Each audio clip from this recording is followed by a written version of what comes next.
ما أريد من هذا الشعب إلا أن يزيد في الحمد والشكر إلى الله عز وجل، ويزيد من محبة الوطن، ويزيد من العمل ومضاعفة العمل لما يسعى فيه من خير له وللدولة والأهل. هذا اللي أنا أدوره من الشعب، وربنا إن شاء الله يوفقنا جميعا على ما يحب ويرضى.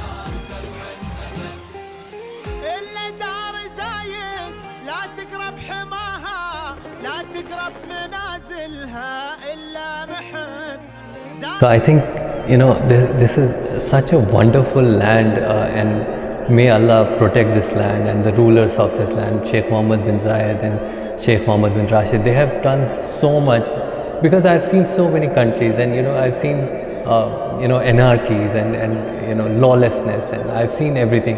I feel that so much has been done for the people who live here, citizens, residents. I feel that this is the land of opportunity.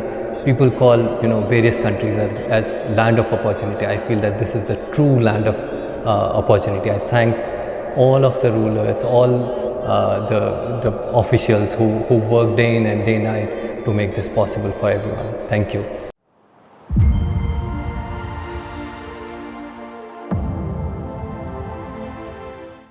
Ladies and gentlemen, to your favorite program, Pairs of Union, which invites the most successful people here in the UAE. Today from Ajman with Dr. Faisal Ameer, who has made his own successful story, and he has built an incredible reputation in the world of medicine. Welcome, Doctor. Thank you very much. Thank you for having me. Thank you, Doctor. We are so pleased to meet you today. Thank you. Same here. Thank you so much. So, Doctor, in the beginning, we need more details about you to present you to everyone. All right. So, I'm Dr. Faisal Ameer, and I'm a consultant plastic and reconstructive surgeon. I did my basic education from India, where I finished my MBBS first, then general surgery training, and then plastic surgery training. Then I went to US to do some fellowships in microvascular and craniofacial surgery. Right now I work at Tumbe University Hospital. I also work at Canadian Hospital Dubai and MedStar Hospital Dubai, and I do all sorts of cosmetics procedures and reconstructive procedures. Yeah. So, Doctor, you traveled from India to Dubai. So, why do you choose exactly the UAE? See, to be very frank, this is a great cultural place where you meet all nationalities. You get all sorts of food. It's very balanced in terms of your life, as well as it's comfortable to live here. You earn well, so it's a perfect balance, and especially for a person who comes from India. I've seen US, I've traveled to UK. This is a perfect match for me, where my family can be raised in a perfect atmosphere, where my kids can see conservative as well as open culture. And it's the perfect balance for me. Yeah, exactly, Doctor. So, Doctor, today you make a successful story, and it's not easy to make this successful story. So let's talk about the challenges have you faced during your journey and how you have overcome such challenges. Yeah. So initially, of course, in every let's say transition, there is a difference in a culture and how things go. So the first thing which I faced was a cultural difference, which comes from right when you step into UAE. So the first thing was I came with my family, and we were exploring, we were seeing places, and we saw that the first thing happened was cars stopped at a zebra crossing, which doesn't happen in India, you know. Yeah. And we were like, it was strange for us to see cars stopping and letting us go before they would, cross the road. So it was strange for us.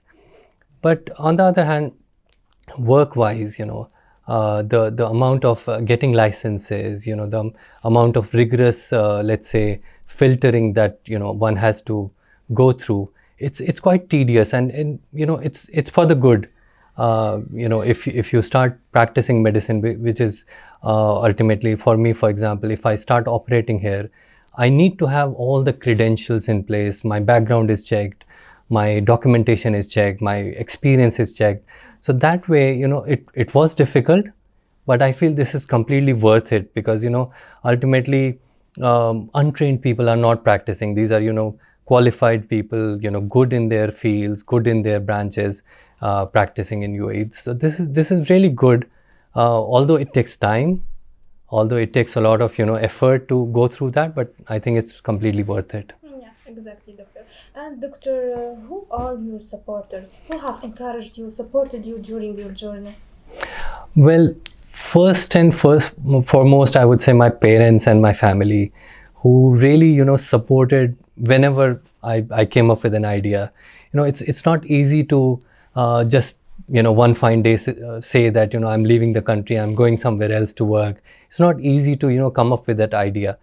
But I feel my family was very open to this concept of moving to another country for looking for opportunities, for a land with full of opportunities. But of course they supported me well. Second, you go to a place where your branch or your specialty is new. The management itself has to understand what is the potential. So when I started here, when I told people that I wanted to start cosmetic surgery in Ajman, it was a new concept, because Dubai is known for cosmetic surgery and all latest. But my management also understood that of course this is something which is potential, and they gave me the opportunity. Yeah, and why, doctor, do you choose Ajman exactly? So I worked for almost 3.5 years in Dubai. And I was also interested in a lot of academic work. So, I wrote papers, I did research, and I used to teach in my home country as well. So I got this opportunity where, this is a teaching hospital, it's a university hospital. So getting an opportunity to work, as a surgeon, medically as well, and also do teaching is a great opportunity. It's a very rare combination where you can do clinical work and you can also teach people. So it's a fantastic opportunity. Yeah, exactly. Yeah. So, doctor, now focus on your specialty. Let's talk about your mission, what you stand for, what are the surgery that you have made. So I do a lot of reconstructive surgeries apart from cosmetic surgery. Plastic surgery, when the name plastic surgery comes, everybody thinks that, it's liposuction, body contouring, it's, let's say reducing fat and increasing size of, an organ or something. But plastic surgery is also saving a lot of lives and limbs and, fingers, hands. So it's a lot to do with, sometimes congenital anomalies, kids born with defects. So plastic surgery is also reconstructive. And I'm really proud to, tell you that I've done a lot of reconstructive procedures in UAE, and which had been, groundbreaking in our field. I did, as a team, of course, we did surgeries for people traveling from far, let's say Africa, coming as medical tourism, and we did a lot of groundbreaking research and surgeries, like 3D printing technology we used for reconstructing a foot for a 9-year-old boy, which I'm really proud of. It featured in a lot of news agencies. It came in the news, so I'm really proud of it. So, doctor, this kind of surgery, they are so tough, so hard. So, what are the cases that you are proud of today? Yeah. So, see, of course, for a person looking from far, it's tough, to do these surgeries and ultimately, give results and positive results ultimately. But then I feel that, it's a part of training and years of, working in the same field, and then, subspecialize in a field to reach to a point where you can consistently give results. And one such, I would, just give you an example of a case that we did. This was a war veteran from Sudan, and he didn't walk for almost 23 years.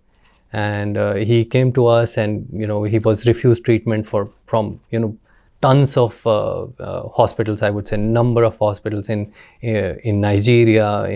He went to many countries in Africa. Then he came to UAE. In UAE also, many hospitals just refused, that they couldn't do anything. They said amputation is the only way out. And we did a lot of research about that case, and we did a microvascular reconstruction of his limb with orthopedic department. And ultimately this patient walked, and I'm really proud to, when I look back, this is one of my cases which I'm really proud of. Yeah. Great, doctor. Thank you. So, doctor, you know that you are living in a competitive environment. Special, what made you unique? Exactly. So, yeah, of course, competition also, lets you grow. I see competition as being, healthy. It stimulates you to search for, areas which are untapped, to look for opportunities which people have not yet, tried. So healthy competition, of course, I love to be competitive. I love to see people, trying to be better. So yeah, this has only helped me grow. I don't see it as a reason to pull me back. So, doctor, the development on technology and how the artificial intelligence serves the world of medicine, and especially in your specialty, doctor. Right. So I feel that artificial intelligence as such is really coming up in a very quick way, and a very let's say aggressive way in all branches, and so with medicine. But I feel that surgery would be the last to be affected in a way that it taking over surgery, I would say. But on the other hand, things like radio diagnosis, where diagnosis is made, or let's say laboratory diagnosis, wherein things related to each other can be analyzed by algorithms and artificial intelligence, and a diagnosis can be made quicker, and things are not missed by, let's say, human error. But on the other hand, I would say that surgery and things like medicine will always require a human touch. It's not always giving the machine some symptoms and it'll give you medicine and or tell you what to do. It's not that simple. Every patient is different. Every human being is different, and every disease situation is different. Every medical problem is different. So I don't think it's going to replace it. But of course, it is going to help us in a big way to ultimately make healthcare affordable, make healthcare more effective, and the number of errors in healthcare are also going to reduce. Doctor, what is your opinion about the idea that in the future we will see that doctors will be replaced by robots? Yeah, so it sounds more like a Hollywood fiction movie.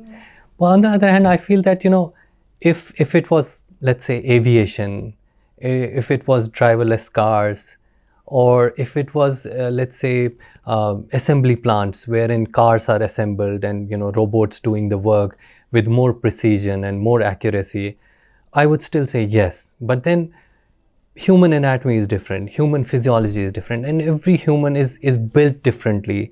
So in my even future, which I think in my dreams, I don't see this coming up in near future. No.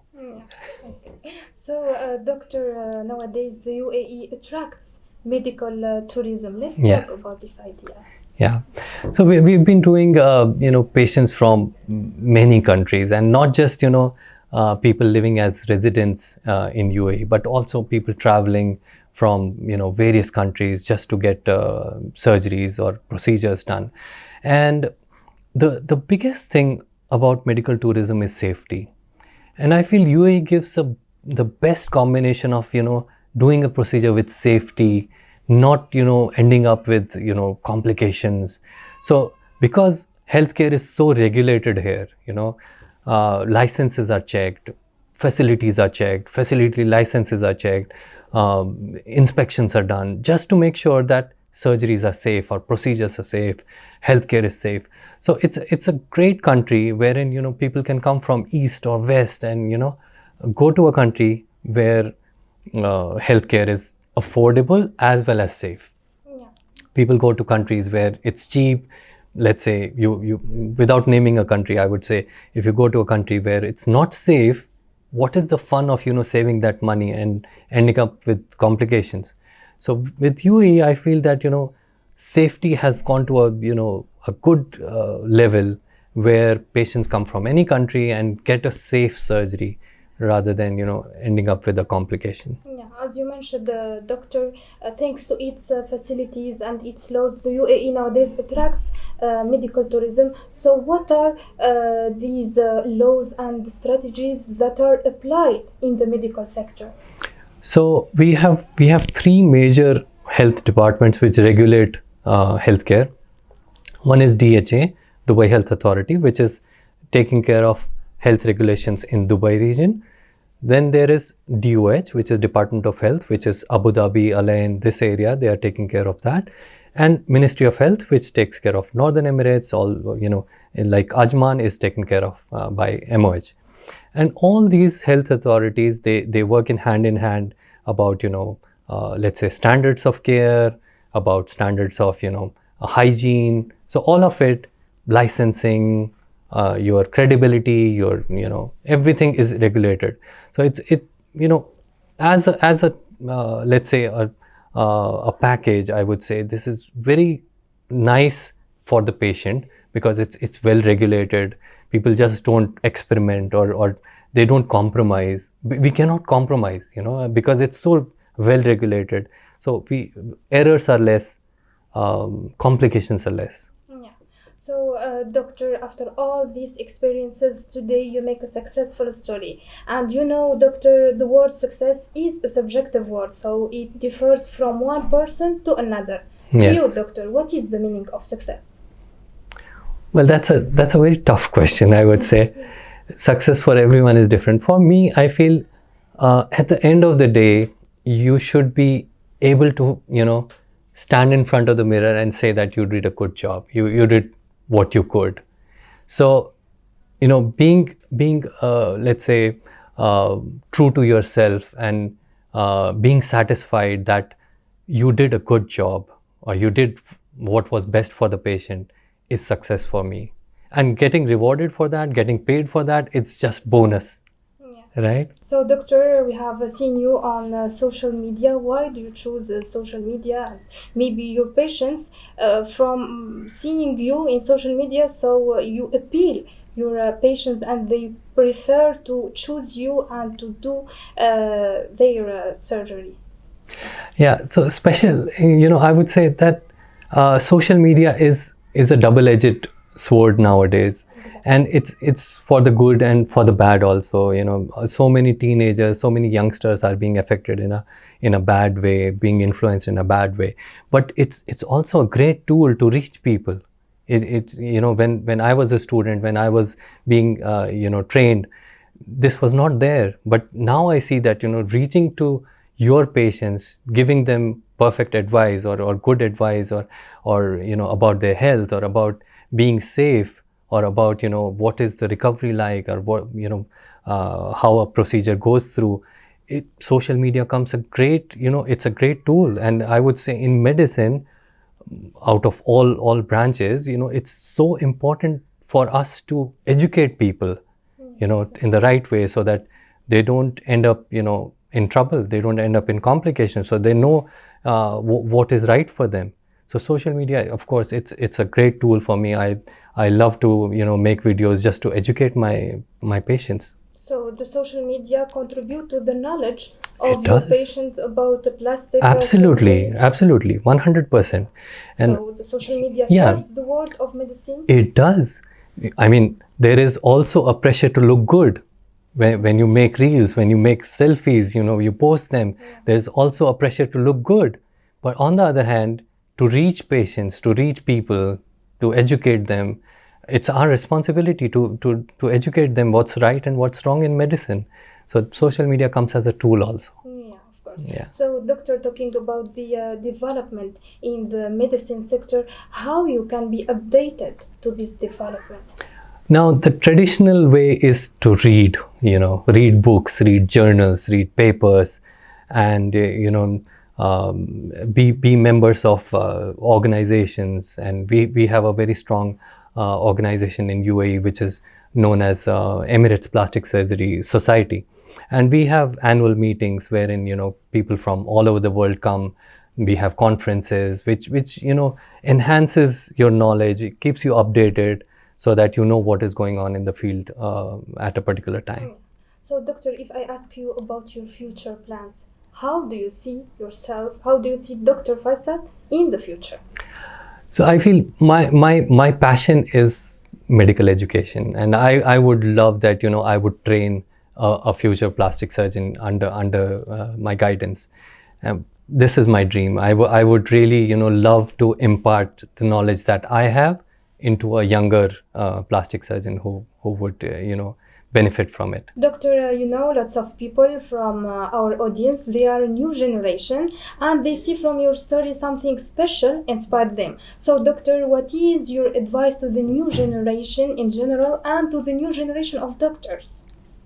Okay, so I feel that for the new generation of doctors and youngsters who are in this country, so there is no shortcut to surgery. There is no recipe for surgery. It has to be work, put in and day night, and there is no ready-made success formula. So you always have to work hard, and I'm sure that every one of you will achieve what you want in life. Yes, doctor. So the UAE for sure has contributed to your successful story. So, doctor, what is your appreciation message you would like to convey through our episode to the UAE and its rulers? So I think this is such a wonderful land, and may Allah protect this land and the rulers of this land, Sheikh Mohammed bin Zayed and Sheikh Mohammed bin Rashid. They have done so much, because I've seen so many countries, and I've seen anarchies and lawlessness, and I've seen everything. I feel that so much has been done for the people who live here, citizens, residents. I feel that this is a land of opportunity. People call various countries as land of opportunity. I feel that this is the true land of opportunity. I thank all of the rulers, all the officials who work day in and day night to make this possible for everyone. Thank you. Thank you so much, doctor. We are so pleased to have you today. Best of luck. Thank you so much. Thank you. Thank you, doctor. Dear audience, this is the end of our episode. See you next week. Goodbye.